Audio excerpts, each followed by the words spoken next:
Hi, and welcome to the Easy Way channel.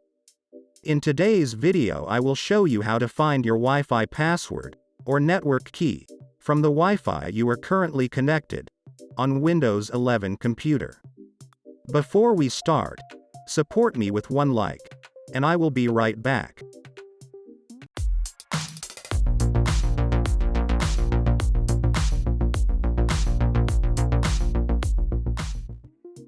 Okay. To find your Wi-Fi password on Windows 11, click on the search icon on your taskbar, and in search bar type, Network Connections.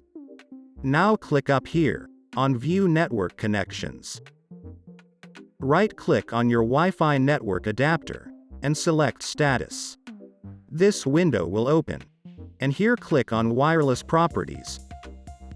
And then click on Security tab up here. And here, next to Network Security Key is your password. All you need to do is to check this box here, where it says Show Characters, and your password will be revealed. And that is the way how to find Wi-Fi password on your Windows 11 computer. If this video helped you, please hit that like button, and please subscribe to my channel with the bell on, so you can get notification when I upload my next Easy Way tutorial. Bye.